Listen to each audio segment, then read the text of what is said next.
Mr. George Kuruvilla, who is the Chairman and Managing Director of Broadcast Engineering Consultants India Limited, BECIL, to address us. A round of applause for Mr. George, please.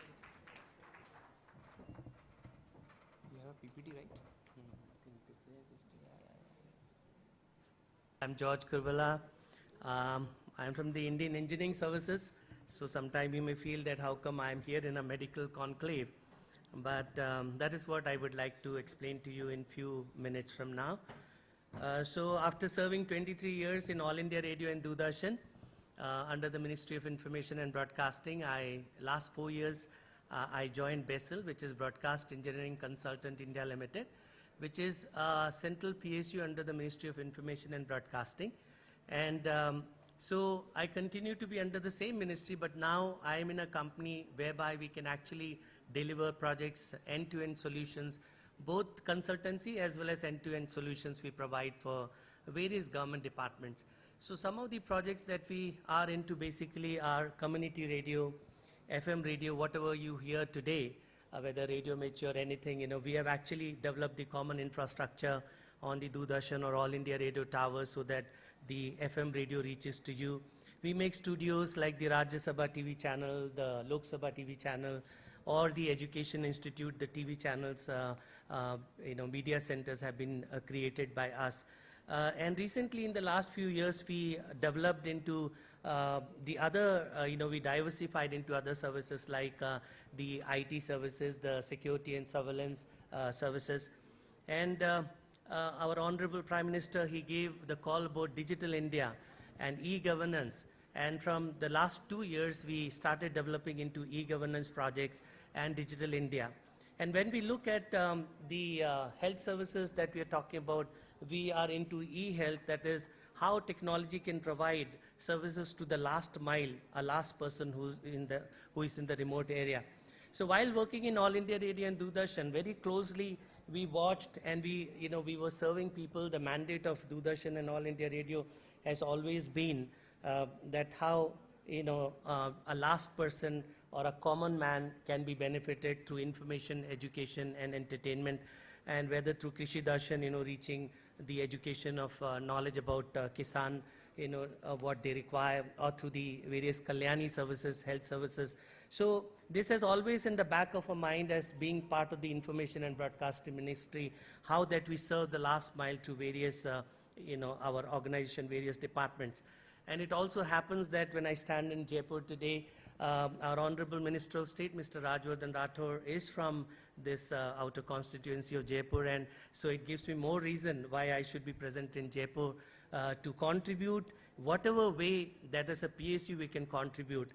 We had a very long distance discussion and very passionate discussion some time back, just how it's a big problem that being in government, how do you connect to the private party and how do you take the services from them?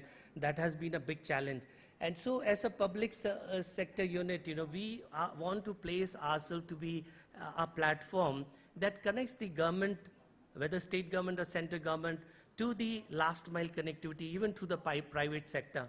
So what we do is we look at the various technologies available. Even today, when a lot of the technologies are available through various booths, the presentations, we try to understand that what is the technology which is a niche technology, which is a startup company, nobody else has a technology which we can adopt or integrate or enter into a partnership and can provide to Government of India in a service mode or even the sale mode. It becomes much easier dealing through a PSU than dealing directly, as we already heard. It becomes very difficult to develop an RFP, to put in those specifications if it's just a single product. And if there are more players, what we try to do is we try to pick a panel of such companies or such services, and thereby we are able to provide to various areas through panel of companies and services. So all these modes are present, and generally wherever such kind of partnerships are, then we have a panel of experts with us, and we do a due diligence of the company in both financial and the technical manner, and then we adopt them with us to provide services. So there are 5 pillars that I'm talking very quickly about. Is healthcare services for the last person. So we looked at a technology which is a niche technology, having a handheld device that can nearly, a set of 3 devices can, which can nearly cover 80% of the diagnostic tests required in the country today. So wherever there is no power supply, wherever there is no connectivity, there is a handheld device that can store up till 1,000 data. So it can take the profile, just take 2 drops of blood, there is a small cartridge, just put into that, and that cartridge is put into this handheld device, and it will within few minutes are able to give the, the blood profile, all the parameters. And this can be linked to a central district health center or a primary health center, or even anywhere it can be actually transmitted to a panel of doctors who can take a decision whether this last mile person, does he need to come to a hospital, or will it be done through a small medication, he'll be all right. So today's problem is when a person in the remote area becomes sick, he doesn't know, and nobody is able to help him out, where he need to go, whether he need to go to AIMS straight away, or whether his job can be done at district health center or a primary health center, where should he go? And so we are trying to look at those devices and to reach out, to the last mile these services. Then increasing the efficiencies of healthcare services through these devices and through trained manpower. The trained manpower, like Vish was saying, the trained manpower, we can get the trained manpower from any of the agencies, the NGOs, or through the skill development councils, and these trained manpowers can be used, and thereby, we provide employment to several local people of that area, that these devices can be utilized by these local people, who can be health sevaks, you can, and who can be employed thereby to get these, in the whole ecosystem. Then easy and seamless delivery system by using HMIS. So those devices are integrated with health management information system. And so, the whole ecosystem works in a manner that the hospital, gets all the information there, profile can be stored. And today morning, Honorable Minister was talking about e-health cards, so that each person can be tomorrow given a health card in which his whole profile is stored, which is Aadhaar-based, Aadhaar-linked, so that anywhere he goes to the hospital, they have to just insert that card, and a hospital knows what has been his history, what has, what are the diseases he had, what are the treatments he need. So today, if we start, in the next few years, over the years and coming years, our country, our people, will have this health card, which will make much easier for any panel of doctors to take a decision on the basis of the history of diseases or the profile, how it has changed over a period of time. This is what we are pitching ourselves in. And thereafter, the correct identification of beneficiary using Aadhaar. So, as Honorable Prime Minister has been talking about, many of our, our ministers have been talking about that many times, the beneficiary is not the right one and there are false things happening. So, to identify through the Aadhaar cards, a person's identity is known. And also it is known today, database is available, that whether a person is entitled for any schemes of Government of India because of whatever he is under below poverty line, or whatever schemes are for various category of people. So that can also be further linked. So the whole database, the HMIS links whether he is covered under the scheme or not, whether his identity is the right beneficiary, and then using the devices, all the diagnostic profile, coming to a central location so that he is given the right services. So inclusion of IT platform naturally to deliver these services. So I'll quickly cover, we have already, covered, e-clinic has already covered in detail the hospital management system. I'll not talk much about it. So HMIS is in the core of the heart of it. So I'll just go through it. These are the devices I said. This is a small 1.5 kg device, and it has got, cartridges which you can change for blood profile, maybe liver profile, another cartridge, and it just takes few minutes time to get this thing. Normally, in an emergency service, if you want, doctor want to deliver or give some medicine, he has to wait for his test report for maybe 4 hours, 6 hours, maybe 1 day. But here, in few minutes, you get most of the common blood reports, or so this is few drops of blood required to test it, and it is integrated with HMIS solution.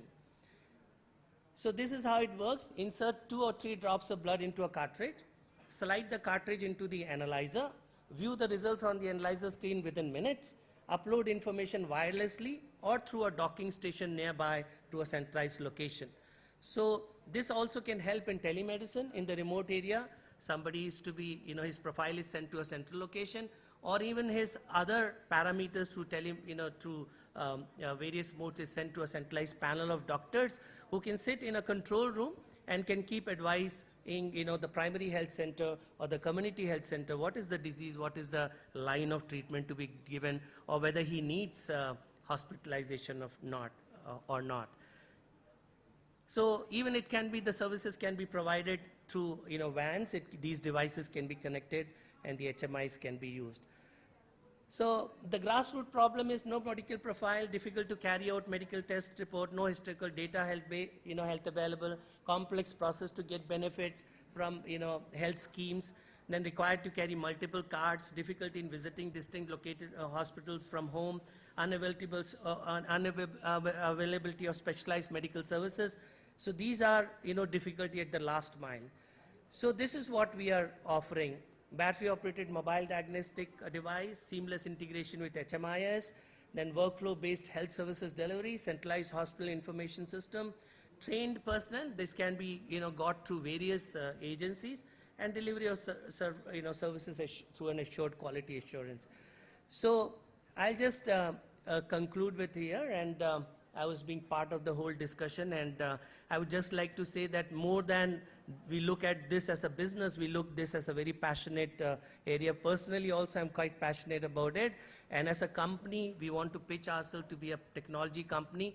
If as a government PSU, I'm not able to help in the benefit of a common man, then the role of PSU doesn't make any relevance. So I would say that these are the two motives, not only personal, but as a company, we would like that if we can help through technology a person in the last mile, that will be the greatest joy, and as a company, that will be the greatest profile that we will have.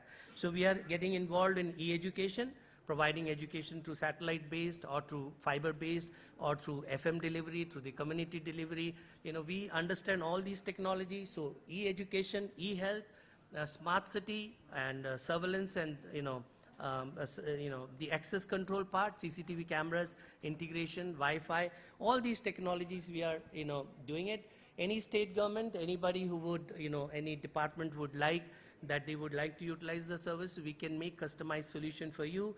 And we do have certain service charges for us, but then we analyze the whole technology, being a technology company, and bring the right technology at the right price to the government of India in a very safe mode, whereby you are protected from all kinds of various agencies and complaints, and that responsibility we take on ourselves. Thank you very much.